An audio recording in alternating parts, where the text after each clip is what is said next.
할렐루야. 우리 오늘도 하나님의 사랑과 큰 은혜를 받으시기를 예수 그리스도 이름으로 축복을 드립니다. 오늘 우리 말씀이 너희는 그의 말을 들으라. 무슨 말인가? 십자가의 죽음과 부활이다 라는 내용입니다.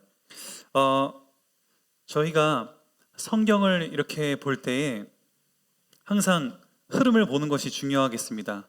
우리가 일반 문학 작품도 마음에 드는 한 구절만 뽑아서 보는 것이 아니라 그 저자의 의도가 담겨 있고 또 그 말씀의 흐름이 있는 것처럼 오늘은 17장의 내용인데 본문이 조금 여기는 8절이고 주보는 13절인데 제가 9절이라 말씀드린 이유는 끝까지 제가 기도하면서 말씀을 준비하다가 조금 다시 수정을 한 내용이 적용이 좀 안 됐습니다.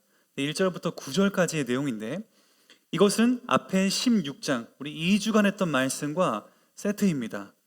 앞의 내용을 잊어버리고 오늘 변화산, 아주 그냥 그 자체만으로 신비롭지 않습니까? 산에서 변화하셨다. 그것도 아주 하얗게. 마가복음에 의하면 빨래하는 자들이 그렇게 희귀할 수 없을 정도로 하얘지셨다, 이렇게 표현을 합니다.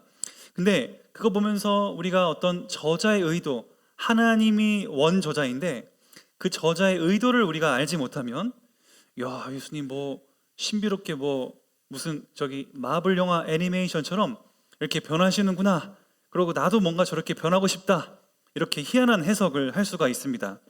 그러나 우리는 이제 항상 그렇듯이 그 말씀의 흐름을 봐야 되는데 오늘 전체적인 주제는 이 16장과 17장의 16장이 반복 교육이 17장입니다. 16장은 좀 문자적으로 너는 복이다, 내가 이렇게 해야 된다라고 했다면 17장은 그것을 가시적으로, 그 내용을 가시적으로 보여주면서 교육을 하시는 그 장면의 연장선에 있습니다. 제가 베드로 한 사람을 소개해 드렸지만 베드로라는 인물은 참 우리가 신학적으로 성화라고 하지요. 구원받고 그리스도의 성품으로 변화되어 간다. 우리가 부족하지만 구원받았다고 끝! 마음대로 살자! 이게 아니라 우리는 하나님의 자녀로 부름받았지만 하나님 믿는 자는 하나님의 자녀가 되는 축복을 누리지만 내 체질은 옛 체질이기 때문에 이것이 맞춰지는 그 변화의 과정들이 필요합니다. 근데 그것은 한 번에 훅 도약하면, 우리 헬스장 가보시면 아시지만 갑자기 안 하다가 운동하면 어떻게 됩니까? 근육이 소리를 지릅니다. 그만! 찢어지는 고통을 느끼면서 그냥 괴로워하는 그 헬스장의 고통을 다 아시지 않습니까? 우리 육신도 갑자기 바꾸려고 그러면 견디질 못합니다. 신앙생활도 그렇게 한번 큰 충격 팡 해서 수련회 가서 혹은 어디 기도원 가서 충격받고 지속하는 게 아닙니다. 계속 그 충격만 쫓아가야 됩니다. 그러나 우리 신앙생활은 점진적인 발전, 아주 아름다운 그 하나하나의 삶의 경험과 또 예수님을 알아감과 그 많은 것 속에 우리가 점진적으로 변화가 되는 것인데 베드로가 그 모델입니다. 그리고 마태복음은 그 베드로의 변화 과정을 또 한편으로는 아주 잘 설명하는 좋은 예시가 되는 책입니다. 그렇기 때문에 예수님의 관심은 늘 제자였는데, 제자라고 하니까 부담스럽지만 위로가 되는 것은 제자는 어느 하나 완벽한 사람이 없었습니다.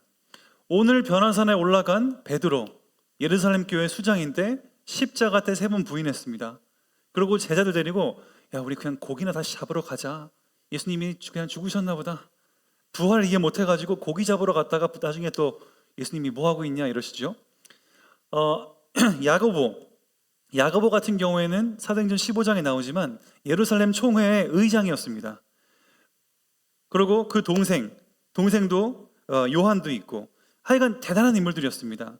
베드로는 베드로 전후서를 썼고, 야고보는 야고보서를 썼고, 요한은 세례 요한은 죽었고, 사도 요한 12명 중에 하나인 사도 요한은 요한 1, 2, 3서, 요한복음, 그리고 요한계시록을 썼습니다. 아주 대단한 분들입니다. 근데 어느 누구 하나 완벽한 사람이 없었다는 사실이죠. 그래서 우리는 모두가 그리스도의 제자입니다. 제자라는 단어 표현이 우리가 부담스럽지만 하나님이 우리를 제자로 바꿔 가시겠다라고 하는 그런 미래적인 의미를 담고 있는 것이지요. 그렇게 봤을 때 오늘 말씀도 역시 베드로와 그 부족한 제자들, 그 사회에서야 할 리더들이지, 정말 어떻게 보면 믿음적으로 보면은 너무 연약하고 부족한 제자들을 하나님은 어떻게 은혜 주시고 바꿔가시는가에 대한 그 아름다운 내용임을 오늘 또 아시고 함께 보도록 하겠습니다. 서론적으로 우리 지난주 2주간의 말씀 기억하십니까? 주는 그리스도시요 살아계신 하나님의 아들입니다. 고백하니까 예수님이 축복을 주십니다. 야, 바요나 시모나, 네가 정말 복이 있구나. 너는 반석이고 그 반석에 교회 세울 것이다. 좋았습니다.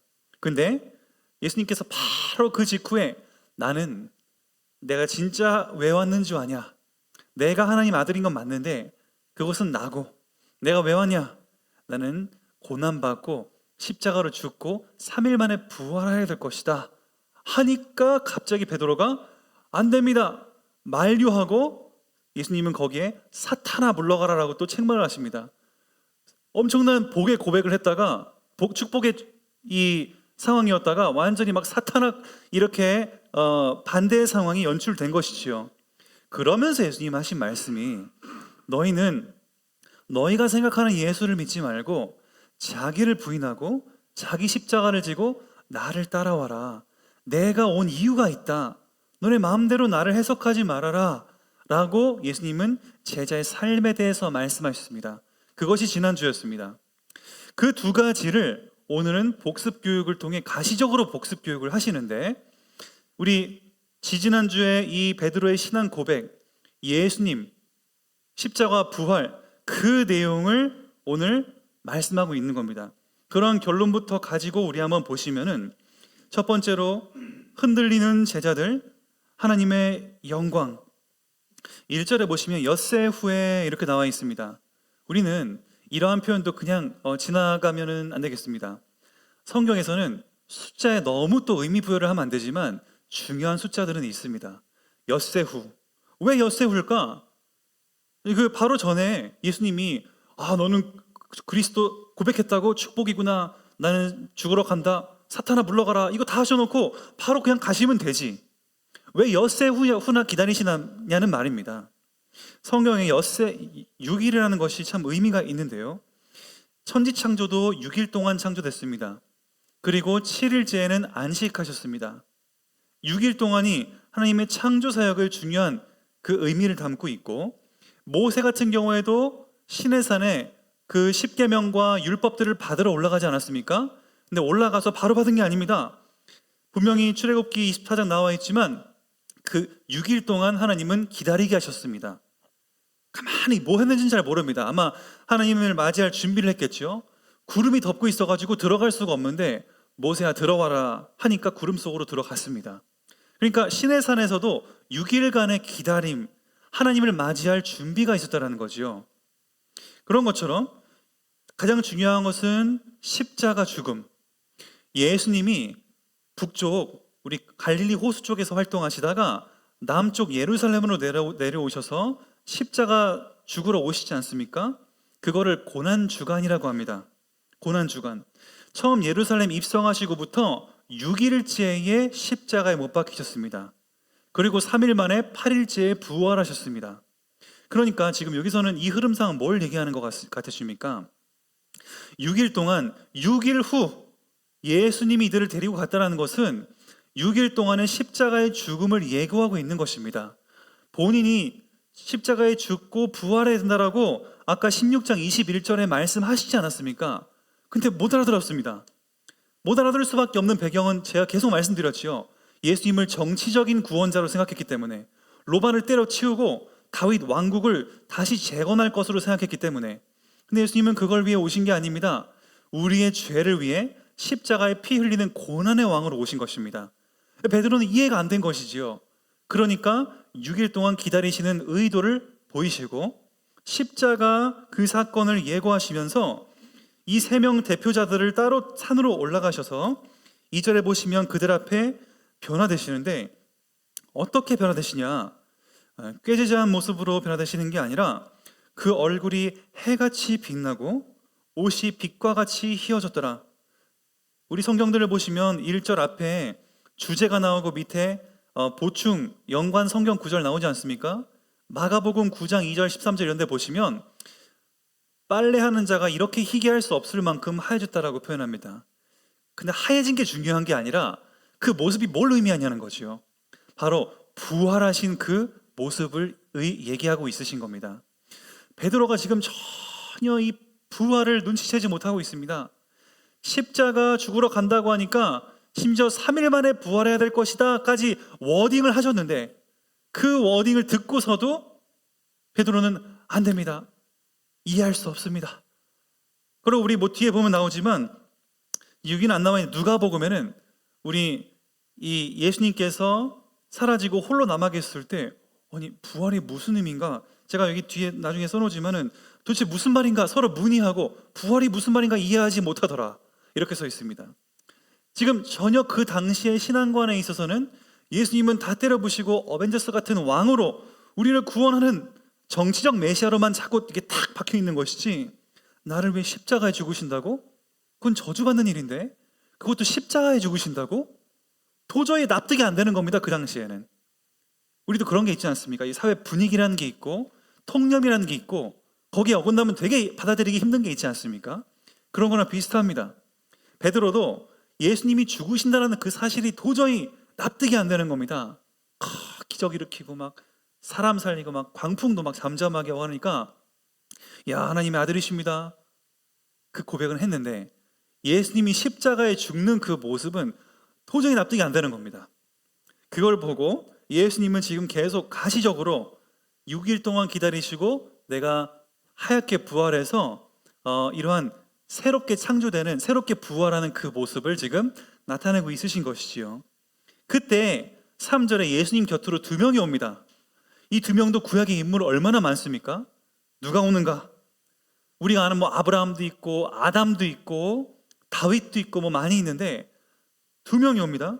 그때의 모세와 엘리야가 예수님 옆에 나타나서 예수님과 말하는 것을 제자들이 봤다. 자, 왜 모세와 엘리야겠습니까? 우리 구약 성경을 요약하면 이때 이 당시에는 신약 성경이 형성이 안 됐던 시기였으니까 구약 성경을 요약하면 뭔지 아십니까? 율법과 선지자입니다. 제가 밑에 마태복음 5장 17절에도 기록을 하지만 예수님도 그 당시의 통념은 구약의 요약은 율법과 선지자였습니다. 율법의 대표는 누구냐? 십계명과 시내산에서 하나님 말씀 받은 모세가 율법의 대표자입니다. 그러니까 모세하면 율법이고 다 같이 그냥 그렇게 부릅니다. 그리고 그 뒤에 많은 선지자들은 그 율법을 따라 살도록 안내하고 또 구원자가 오셔서 우리 불완전한 상태를 다 해결할 것이다 라고 하는 그 예언자들이 바로 뒤에 나온 모든 우리가 아는 선지자들입니다. 성경책 피면 그 선지자 많이 나오지요. 그게 다 선지자들에 포함하는 것이지요. 그러니까 구약은 율법과 선지자로 요약될 수 있는데 그 대표자가 선지자 대표는 엘리야였습니다. 엘리야 같이 뭔가 능력이 있는 그런 우리를 회개시키고 구원할 수 있을 만한 그러한 사람이 나올 것이다 라는 의미에서 예수님은 2명을 지금 환상 속에 보이게 하신 것입니다. 한마디로 무엇입니까? 구약 성경 전체가 예수님을 가리킨다 라는 것을 우리는 알 수 있는 것입니다. 그래서 누가복음 24장 27절에도 이에 모세와 모든 선지자의 글로 시작해서 모든 성경에 쓴 바 된 자기 예수님에 관한 것을 자세히 설명하셨다. 이건 다 예수님을 의미하고 있는 거라는 것입니다. 구약 성경의 많은 선지자, 많은 인물들, 그것이 한 사람으로 귀결되고 있는데 그것이 바로 예수 그리스도다. 그것을 지금 예수님은 보이는 겁니다. 그러면서 구약의 율법과 이런 것들을 폐하러 온 것이 아니라 완성하러, 십자가에서 완성하러 오셨다. 이 핵심은 무엇입니까? 예수님은 구약을 없애고 내가 새로운 교주다 이런 느낌으로 오신 게 아니라 구약의 모든 약속을 성취하기 위해 십자가에 죽으러 오셨다. 이것은 뭐 성경에 너무 많이 예언되어 있습니다. 어디서 태어나실 거다, 어떻게 고난받으실 거다, 그리고 어떻게 죽으실 것이다, 언제 부활할 것이다. 이게 구약 성경에 다 기록되어 있지 않습니까? 세세하게 이사야서부터 말라기랑 얼마나 많이 기록되어 있는지 모릅니다. 그것을 그대로 성취한 분이 예수님이라는 것이죠. 역사적으로. 그래서 그런 어떤 흐름 속에 베드로는 근데 여전히 이해하지 못합니다. 4절에 그때 베드로가 예수님께 여쭈어서 뭐라고 말씀드리냐니까, 주님, 우리가 여기 있는 게 좋사오니, 지금 산에 올라가 있는 거 아닙니까? 산에 올라가서 우리 모세도 보이고 엘리야도 보이고 예수님도 보이고 그냥 좋다, 좋은 게 좋은 거다, 그냥 우리 여기 삽시다, 초막 셋 짓고, 이렇게 얘기하는 거죠. 베드로가 지금 약간 섣부른 고백을 한 겁니다. 아니, 예수님은 십자가에 죽으시고 그 부활을 증거하기 원하시는데 베드로는 그냥 나 여기가 좋아요, 여기 그냥 초막 짓고 삽시다 예수님, 이렇게 얘기하고 있는 것이죠. 근데 초막을 하나 짓는 게 아니고 셋을 짓다고 하는 게 뭔 말입니까? 모세랑 엘리야가 지금 예수님을 향한다는 것도 지금 헷갈리고 있는 상황입니다. 그냥 너무 영광에 막 빨래한 것도 이렇게 하얄 수가 없는 예수님 보니까 그냥 살자 이러는 거죠. 그때 이 베드로가 놓친 것이 뭐냐? 십자가를 건너뛰고 영광만 바라봤다는 것입니다. 이게 오늘 아주 중요한 핵심입니다. 우리는 어쩌면 십자가를 우리 나중에 갈라디아 2장 20절 나오지만, 내가 그리스도와 함께 십자가에 못 박혀 죽었나니 그런즉 이제는 내가 사는 것이 아니요 내 안에 계신 예수 그리스도를 믿는 믿음 안에 사는 것이다. 내가 나의 기준, 내가 생각하는 예수님 믿으면 내가 성공하겠지, 예수님 믿으면 주식이 대박 나겠지, 여러 가지 나만의 그 동기를 그런 예수님으로 오신 게 아니라는 겁니다. 그거는 많은 유대인들이 생각한 정치적 메시아, 우리 핍박에서 로마를 해방할 예수, 그렇게 오해인데 그게 아니라는 겁니다. 그게 아니라 십자가를 거쳐야 된다. 근데 베드로는 십자가 모르고 그냥 좋사오니 이러고 있는 겁니다. 영광만 바라보고 있는 겁니다. 그러니까 초막 셋, 여기가 완성된 하나님 나라구나, 그리고 그것도 있고 3명 나란히 세운 것도 말씀드린 것처럼 이게 예수님을 의미한다는 것을 모르는 거죠. 우리 성도님들 한번 생각해 보실 만한 포인트입니다. 혹시 우리도 내가 그리스도와 함께 십자가에 못 박혀 죽고, 영적인 의미지요, 나의 기준들을 내려놓고 예수님께 함께 가고자 하는 그러한 십자가보다는 그런 것도 다 없애고 그냥 예수님과 함께하는 그 영광만 우리가 원하시지는 혹시 않으십니까? 혹시 예수님을 오해해서 예수님 믿으면 내 모든 상황이 나아지겠지, 나를 싫어하던 사람이 다 사라지고 유토피아가 건설되겠지, 이런 어떤 생각을 하시지는 않으십니까? 내가 기도하고 예수님 믿고 기도하면 대통령도 바꿔주시고 경제도 막 불어나고 내가 원하는 게 다 이루어질 거라고 혹시 생각하지 않으십니까? 그래서 혹시 기도 응답은 원하지만 기다리는 것은 원하지 않거나, 내가 하나님께 은혜를 받기 원하지만 하나님께 나아가지 않고 그냥 가만히 있기만을 원하시지는 않습니까? 그런 것에 우리는 십자가를 건너뛴 베드로를 보면서 참 우리가 스스로를 생각해 봐야 될 포인트겠습니다. 근데 베드로의 그 초막 짓고 이런 말에 대해서 하나님은 한마디만 답을 하십니다. 5절에 보시면, 그렇게 말할 때 호련히 빛난 구름이 그들을 덮고, 베드로랑 이 제자들을 덮었다는 것이지요. 구름 속에서 소리가 나서 이르시되, 하나님이 이렇게 말씀하십니다. 이는 내 사랑하는 아들이요. 누가 말입니까? 예수님입니다. 내 기뻐하는 자니, 예수님 소개하고 딱 한 말씀만 하십니다. 너희는 그의 말을 들으라 하시는지라. 지금 너가 예수님 말을 듣고 있지 않구나, 아직도 예수님이 왜 오신지를 모르고 있구나, 그의 말을 들어라, 이렇게 말씀하십니다. 자, 그의 말이 무엇입니까? 다시 말씀드립니다. 예수님이 여기 올라오기 6일 전에 하신 말씀은 바로 마태복음 16장에서 십자가에 죽고 부활해야 된다는 그 내용을 다시 한번 말씀하고 있으신 겁니다. 그러니까 베드로야, 너는 지금 십자가는 잊어버리고 그냥 여기가 좋사오이니만 하고 있구나. 그게 아니다. 너희는 예수님의 말을 들어라. 십자가와 부활을 놓치면은 안 된다, 이 얘기지요. 그러고 8절에 제자들이 엎드려하고 예수님이 일으키시고, 8절에 뭡니까? 눈을 들고 보니까 오직 예수 외에는 모세 엘리야가 사라지고 아무도 보이지 아니하더라. 자, 무엇입니까? 같은 말입니다. 예수님은 지금 한 가지를 가르쳐 주시려고 하시는 겁니다. 내 개인적인 동기, 또 예수님을 잘못 착각하고 있는 그러한 오해들, 내 경험 이런 것들을 내려놓고 오직 예수만 남는 그 신앙을 회복하기를 원하신다는 것이지요. 그러면은 우리가 십자가와 부활 얘기했을 때 나에게, 그리고 예수님 십자가 죽으시고 부활하신 거 알겠는데 그게 나랑 무슨 상관입니까? 이런 질문하실 수 있습니다.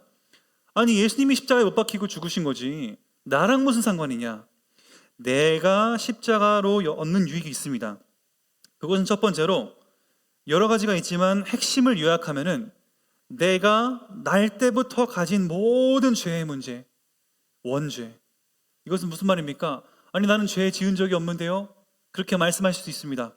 그런데 창세기 보면은 하나님이 아담과 하와를 지으시고 선악과를 만드십니다. 그리고 선악과는 괴롭히려고 억제라고 만드신 게 아니라 이 인간이 로봇처럼 너는 입력하면은 이때 이렇게 사과를 먹고 입력하면 띠디딕 해서 너는 예배 드려라. 우리를 로봇 수준으로 전락시킨 게 아니라 자유의지를 가진 인간으로 하나님을 닮은 이성과 지정의, 지식, 감정, 의지를 갖고 창조했기 때문에 우리는 로봇이 아닙니다. 그러니까 하나님은 이 선악과를 만드시고 너는 자유의지가 있다. 너는 나를 섬길 수도 있지만 이 선악과 먹으면 죽으니까 절대 먹지 말아라. 죄를 선택할 수 있고 선을 선택할 수 있다. 나는 너에게 자유를 준다. 그게 우리를 괴롭히는 게 아니라 얼마나 우리를 고귀한 하나님의 형상으로 우리를 인정하고 있고 우리를 얼마나 아름답게 창조했는지를 보이는 겁니다. 성도님들, 우리가 그냥 가만히 있으면 하나님이 딱딱딱 움직이게 하고 로봇같이 되기를 원하십니까? 아니면 우리가 선택할 수 있는 이 자유의지를 유지하기 원하십니까? 하나님은 그러한 사랑의 표현으로 선악과를 두신 것이지요. 근데 아담과 하와가 결국 실수해서 선악과를 먹어버리고 맙니다. 먹으면 정령 죽을 것이다 했는데 그것을 먹어버리고 맙니다. 그 이후로 아담 이후로 모든 사람이 죄를 범하였음에 하나님의 영광에 이르지 못하더니 우리가 하나님과의 관계가 단절돼 버린 것이죠. 하나님과 함께 해야지만 행복했던 존재가 하나님을 떠나니까 불행이 옵니다. 그 뒤에 우리가 잘 아시지만 창세기 3장 17절부터 보면은 남자는 평생 수고해서 땀을 흘려가지고 예전에는 동산에 있는 것만 따먹으면 됐고 관리만 하면 됐는데 너희는 평생 수고해서 밭을 갈고 소산을 얻을 것인데 그것만 먹고 살 것이다. 가난이 찾아온 겁니다. 하나님을 떠나니까 가난이 온 겁니다. 그리고 여자는 해산의 고통이 있을 것이다. 해산의 고통을 가지게 된 것이지요. 그래서 이러한 어떤 하나님을 떠난 그 상태에 이런 어떤 단절이 많은 죄와 이 인간이 해결할 수 없는 문제들을 갖고 오게 됐는데 중요한 것은 그것을 예수님은 로마 3장 24절에 뭐라고 써 있습니까? 모든 사람이 죄를 범하였음에 하나님의 영광이 이르지 못하더니 그리스도 예수 안에 있는 속량으로 말미암아 하나님의 은혜로 값 없이 의롭다 하심을 얻은 자 되었다. 그 값은 예수님이 다 치르시고 죽으신 것입니다. 우리 교회 오해하시는 게 교회는 헌금 내러 오는 게 아닙니다. 교회는 내가 예배 열심히 드려야지 구원받는 게 아닙니다. 십자가는 하나님의 값 없는 공짜로 믿기만 하면 주시는 은혜인 줄을 믿으시길 바랍니다. 하나님은 교회에 어느 것도 요구하지 않았습니다. 어디 가서 절에 108배라고 요구하시지 않았고 고해성사라고 요구하지 않았고 열심히 뭔가 예배드리고 하면은 부모님이 어디 좋은 데 가 계실 것이다. 절대 행위를 요구하신 적이 없습니다. 하나님은 모든 종교는 우리가 하나님을 찾아가는 구조로 이렇게 있지만 복음은 우리 기독교 개신교의 이 복음만 하나님이 절대적으로 우리에게 찾아와 주시는 은혜입니다. 나는 죄인된 입장에서 아무것도 할 수 없는 죄인된 입장이었는데 하나님이 내 마음속에 찾아오신 것이지요. 이것은 인간의 행위와 노력으로 얻는 구원이 아닙니다. 분명히 써 있습니다. 하나님의 은혜로 값 없이 의롭다함을 하심을 얻은 자가 되었다. 이것이 십자가가 나에게 주는 유익입니다. 믿기만 하면 된다는 것이죠. 그로 인한 하나님과의 아담 때 떨어졌던 그 관계가 회복됩니다. 로마서 5장 10절에 우리가 원수되었을 때, 하나님과 원수되었을 때 그 예수 그리스도 아들의 죽으심으로 말미암아 하나님과 화목하게 되었다. 그렇게 하나님과 관계가 회복되니 세 번째로 세상이 줄 수 없는 평안을 주십니다. 요한복음 14장 27절에 평안을 너희에게 끼치노니 곧 나의 평안을 너희에게 주노라. 내가 너희에게 주는 것은 세상이 주는 것과 같이 아니하니라. 너희는 마음에 근심하지도 말고 두려워하지도 말라. 생각해 보십시오. 평안, 이 세상이 주는 평안이 아니랍니다. 예수님의 평안을 주는 것이랍니다. 솔직히 우리 세상에서 평안을 얻을 수 있는 요소들 한번 생각해 보십시오. 친구들 만나서 술 한잔 하시는 거, 맛집 찾아다니는 거, 혹은 어디 좋은데 호캉스 하시는 거, 그런 것들로 잠시 평안은 있을 수 있지만 얼마 못 가는 것을 알 수 있습니다. 그리고 그 기억이 우리에게 또 위로가 주는 것은 아님을 알 수가 있습니다. 갈증만 더 차지요. 그러나 예수님의 평안은 우리의 마음을, 공허한 마음을 채워주는 평안이요, 세상 어떤 것도 우리가 돈으로 살 수 없는 평안인 줄을 믿습니다. 그러면은 두 번째로, 예수님이 나에게 그 십자가는 우리가 알았다면 부활이 나에게 주는 유익은 무엇입니까? 아니, 부활은 예수님이 한 거지 나랑 무슨 상관입니까? 첫 번째로, 나도 예수님과 함께 부활한 것입니다. 그래서 새 생명 얻은 겁니다. 에베소 2장 4절에서 6절에 이렇게 나와 있습니다. 긍휼이 풍성하신 하나님이 우리를 사랑하신 그 큰 사랑을 인하여 허물로 죽었던 우리를 예수 그리스도와 함께 살리셨고 함께 살아난 것입니다. 그리고 너희는 또 나오죠. 그 은혜로 구원받은 것이다. 헌금에서 구원받은 게 아니다. 새벽기도 열심히 나가서 구원받은 게 아니다. 은혜로 구원받은 것인 줄 믿으시길 바랍니다. 그리고 6절에 또 함께 부활로 일으키사 그리스도 예수 안에서 함께 하늘 천국에 앉으셨다. 이것은 뭡니까? 빌립보서 3장 20절 말씀대로 우리는 천국의 시민권을 가지고 있다. 내가 죽으면 이제는 지옥이 아니라 천국에 우리는 고향으로 가는 것이다. 이렇게 써 있습니다. 그리고 두 번째로, 내 안에 부활의 유익은 성령 하나님이 내 안에 영원토록 함께 하십니다. 이게 얼마나 어마어마한 축복인지 모릅니다. 내가 하나님의 자녀인 것을 넘어서 하나님이 내 안에 들어오신다. 그리고 나와 영원토록 함께 하신다. 이것이 믿는 자의 부활의 유익입니다. 예전에는 십자가 못 박히시기 전에는 죄를 지으면 성령이 떠나갔습니다. 그래서 다윗은 이 불륜을 저질러서 아주 청부살인도 하고, 우리 참 알죠. 너무나 입에 담기 끔찍한 일들을 많이 했지만 회개해서 하나님이 그 안에 머물러 계셨습니다. 근데 그 앞전에 초대 왕 사울 왕은 하나님을 찬양하지 않고 회개를 안 해서 성령이 떠나가서 악신 들려버렸습니다. 그렇게 구약에서는 이 사역이 불완전했었습니다. 우리 그 모든 우리가 누릴 수 있는 복이 불완전했다는 것이지요. 그러나 십자가에 다 성취하셨기 때문에 이제는 따라해 봅시다. 한 번 구원은 영원한 구원이다. 이게 얼마나 은혜의 약속인지 모릅니다. 내가 예배 안 나가서 지금 믿음이 흔들리는가? 네, 그럴 수도 있죠. 그러나 내 구원은 흔들리지 않습니다.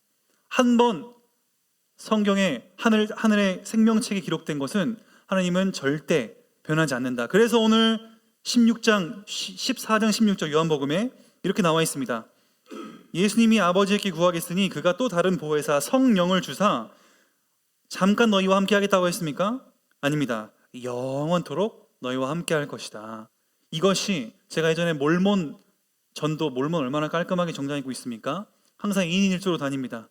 예전에 신촌에서 그들을 만나가지고 전도를 받는데 딱 뭐라 그러냐, 당신은 제가 물었습니다. 당신은 지금 죽으면 구원받을 수 있습니까? 제가 되물었습니다. 그러니까 그거는 좀 봐야지요, 이렇게 얘기하다. 봐야지요. 자기가 그래서 열심히 지금 미국에서부터 와가지고, 그건 다 20살에서 25살 사이입니다. 그것도 자비량으로 우리 그 자체도 항상 인정을 해줘야 되죠. 대단한 겁니다, 그것도. 근데 어찌됐건 몰몬교는 구원의 확신이 없더라고요. 어떻게 하냐? 내가 한국 땅에 와서 여러분 같은 사람들을 열심히 전도했기 때문에 하나님이 그것을 참작해서 구원을 주실 수도 있을 것이다. 진짜 모른다. 제가 지어내는 게 아니라 자기가 모른다 그랬습니다. 근데 성경에서는 성령이 내가 구원받으면 한 번 구원받으면 영원한 구원이라고 말씀하시지 않냐? 어디 성경에 그런 데 있냐는 겁니다. 성경책 펴봐라고 요거 딱 폈습니다. 14장 16절. 근데 놀랍게도 몰몬이 가진 성경이 진짜 한번 나중에 찾아보십시오. 진짜 놀라운 얘기입니다. 몰몬 성경은 영원토록만 뺐습니다. 영원토록만 빠져가지고 왜 달라? 이러는 거죠. 니네가 잘못된 성경을 갖고 있다. 제가 그렇게 얘기했습니다. 몰몬은 자기네들이 만든 성경이 있는데 하여간 이것들을 싹 빼가지고 중요한 핵심은 딱 빼가지고 이 스스로 어려운 걸 하고 있는 것이죠. 딱 얘기하니까 이들이 충격받고 그냥 갔습니다. 아, 뭐지? 이것은 뭐지? 하면서 둘이 막 얘기하면서 가더라고요. 영원토록이라는 단어가 얼마나 대단하고 우리에게 확신을 주는 단어인지 우리가 이런 사실들을 딱 마음속에 두셔야겠습니다. 세 번째로 예수님 재림 때의 부활의 유익은 내가 완전한 육체의 부활입니다. 데살로니가전서 4장 14절에 우리가 예수께서 죽으셨다가 다시 살아나심을 믿을진데 이와 같이 예수 안에서 자는 자들도 하나님이 그와 함께 데리고 오시리라. 자, 이것은 조금 어려울 수 있지만 쉬운 얘기입니다. 우리가 죽음이라는 것을 많은 사람들은 두려워합니다. 근데 예수님은 하나님 뭐라고 그러십니까? 죽는 게 아니라 자는 것이다. 이건 무슨 말입니까? 죽는 건 죽는 거지요. 맞는데 하나님은 우리가 죽으면서 없어지는 게 아니라 육신은 분리되지만 영혼은 천국에 가기 때문에 죽는 게 아니라는 겁니다. 그리고 예수님이 다시 오실 때, 그걸 재림이라고 하지요. 다시 오실 때 그때는 예수님이 부활하신 것 같은 그런 부활의 몸으로 우리도 육신이 결합돼서 새로운 육체를 입게 된다. 그래서 영원히 하나님이 주신 새 하늘과 새 땅에서 영원히 살게 된다. 신천지가 하시는 그래서 좋은 단어인데 신천지가 지금 그걸 악용하는 바람에 이미지가 완전히 이상해졌습니다. 새 하늘과 새 땅으로 재창조된다는 것은 종말에 우리에게 주는 소망입니다. 이 모든 죄가 가득하고 사탄이 활동하고 이런 악이 가득한 세상이 다 없어지고 하나님이 아름다운 천국으로 재창조하신다는 거구나. 새 하늘과 새 땅으로. 이것이 얼마나 우리에게 소망이요, 우리에게는 미래의 새 소망이고 희망인지 모르는데 신천지가 어쨌건 그렇게 악용을 하고 있는 것이지만 어쨌건 중요한 언약은 분명합니다. 우리는 부활할 때 완전한 육체에 부활할 것입니다. 정리하면 무엇입니까? 십자가는 나의 죄, 과거를 해결하셨고 부활은 나의 현재 새 생명과 미래에 부활하는 영원한 생명을 보장하십니다. 그렇게 십자가 부활은 나의 과거, 현재, 미래의 모든 그 문제를 해결하신 예수 그리스도의 아주 핵심 사역입니다. 그래서 마태복음 18장 17장 8절에 눈을 들었을 때 오직 예수 외에는 아무도 보이지 않았던 이유가 그렇게 기적을 바라거나 엘리야처럼 혹은 모세처럼 율법을 열심히 해가지고 구원받는 그게 아닙니다. 예전에는 율법을 지켜야 됐습니다. 10계명을 다 지켜야 되고 그렇게 안 했으면 구원을 못 받았습니다. 그러니까 제사를 드렸죠. 1년에 한 번 대제사장을 통해서. 그런데 이제는 그런 거 다 필요 없습니다. 우리는 영적인 산 제사로 늘 주님 외치기만 해도 하나님은 나를 만나 주시는 것입니다. 그것이 아름다운 구원의 축복이지요. 신약의 축복입니다. 그리고 마지막 세 번째, 그래서 우리 9절에 예수님을 바르게 아는 것이 바로 신앙생활의 시작이 되는 것입니다. 내려오는데 예수님은 이제 산 다 끝나고 내려보내십니다. 근데 여전히 헷갈려합니다. 이 예수님이 내려올 때 뭐라고 하십니까? 개역개정에는 내가 죽은 자 가운데 살아나기 전에는 본 것을 아무에게도 이르지 말아라. 지금 이 변화산에서 본 거 이 내용 아무한테도 얘기하지 말아라 하시는데 마태에는 안 나와 있지만 우리 마가복음 제가 그 병렬 이 성경 요거 기록했지요. 그렇게 하니까 10절에 그들이 이 말씀을 마음에 두고 서로 문의하되 죽은 자 가운데 살아나는 것이 무엇일까? 부활을 여전히 이해를 못하고 있는 것입니다. 그러니까 예수님을 제대로 믿을 수가 없는 지금 상태인 것이죠. 하나님 아들입니다 말은 했는데 여전히 지금 뭐하러 오셨는지를 봐놓고도 헷갈리고 있는 겁니다. 그러니까 계속 이것이 베드로를 보면서 야 베드로 왜 저러냐 이렇게 말씀하실 게 아니라 저 모습이 내 모습이구나. 베드로처럼 흔들리는 모습, 또 믿음이 약한 모습이 마치 내 모습 같구나 라고 오히려 이것은 위로의 메시지입니다. 그러니까 우리가 중요한 묵상의 포인트가 이런 것들을 보면서 신앙생활은 아까 말씀드렸듯이 어디 찬양 집회 가거나 기도원 가서 막 금식하셔가지고 뭔가 빡 받는다고 갑자기 막 내가 변화되고 하는 게 아닙니다. 그런 분들은 오히려 조심해야 됩니다. 갑자기 변해가지고 막 삶이 달라지고 가족이 놀래버립니다. 이게 왜 저래 이 사람, 이렇게 얘기하죠. 그게 아니고 우리는 하나님 믿고 차분하게 지식적으로 야 그래 예수님이 진짜 이런 분이구나, 나는 그럼 예수님을 내가 어떻게 함께 살아갈 것인가, 점진적으로 변화돼야 서로 안 놀라지, 이게 막 갑자기 막 변해버리면 이게 주위 다 놀라버립니다. 그렇기 때문에 우리는 평생에 걸쳐서 예수님을 알아가는 것입니다. 두 번째로 아무에게도 이르지 말라. 왜 알리지 말라 그럽니까? 얘기하면 좋지. 그것은 십자가를 아직 죽으시지 않았기 때문이지요. 그러면 죽지 않으면 왜 얘기하면 안 됩니까? 아니 죽지 않으시는데 예수님이 이런 예수님이라는 걸 알아버리면 십자가에 못 안 박을 거 아닙니까? 그러면 예수님이 십자가에 못 박혀야 내 죄도 해결되고 모든 사람에게 구원의 길이 열리는데 예수님이 누군지 깨달아버리고 십자가에 못을 안 박아버리면 그럼 오신 이유가 이제 이게 안 되는 거죠. 그러니까 숨겨라, 내가 죽어야 된다, 그 말씀을 하기 위해 알리지 말라는 얘기입니다. 그리고 세 번째로 그럼에도 현장으로 보내신 예수님. 뭐에 그럼에도입니까? 이렇게 믿음이 약해도, 이렇게 부활도 아직도 깨닫지 못해도 그럼에도 예수님은 산에서 내려보내셔서 현장으로 보내십니다. 이 내용은 다음 주에 더 자세하게 말씀드리겠지만 베드로와 제자들은 말씀드렸듯이 부활이 뭔지 지금 몰랐습니다. 여전히 근데 헷갈려도 예수님은 사역 현장인 산 아래로 내려보내셨습니다. 이것은 무슨 말이냐면 우리의 삶을 통해 내가 부족하고 연약해도 우리는 교회에서 무슨 수도사 마냥 그냥 은혜 속에 들어가고 막 직장 다 때려치고 교회에서 은혜만 받고 하다가 나 이제 경제에 이르렀다 해가지고 나오는 게 아니라 부족한 채로 삶을 살면서 예수님을 더욱더 알아가고 부딪히면서 하나님 나는 왜 이렇게 약합니까? 깨닫기도 하고 그러면서 예수님을 알아가는 것이 아름다운 그리스도인의 삶이라는 것입니다. 우리는 하나님 믿는 삶을 너무 오해합니다. 특히 직분자일수록, 권사님, 장로님 돼가실수록, 특히 또 목사도 마찬가지입니다. 우리가 뭔가 직분을 가질수록 내가 믿음이 연약한 것을 드러내는 것을 부끄러워합니다. 하나님은 그렇게 말씀 안 하셨습니다. 저는 오늘 은혜 충만했다가도 내일 육신이 약해지거나 무슨 일이 생기면 또 불신앙할 수 있습니다. 목사인 저도 그렇게 부족한 것이 어쩔 수 없는 인간입니다. 그럴 때 예수님 뭐라고 하셨습니까? 마태복음 5장에 심령이 가난한 자는 비참하다, 심령이 가난한 자는 정신약을 먹어라 이러지 않으시고 심령이 가난한 자는 복이 있나니 천국이 그들의 것입니다. 하나님은 우리가 믿음이 약할 때 하나님 저 갈급합니다, 하나님 저 하나님 없으면 안 되겠습니다, 그게 너 아직도 못 깨달았냐? 그렇게 우리가 정죄하는 요소로 삼을 만한 그런 내용이 아니라 은혜가 예비되어 있는 자구나, 하나님의 은혜를 받을 사람이구나, 그렇게 우리는 이건 축복의 기회라는 것이죠. 우리는 믿음 없음을 부끄러워하지 않아야겠습니다.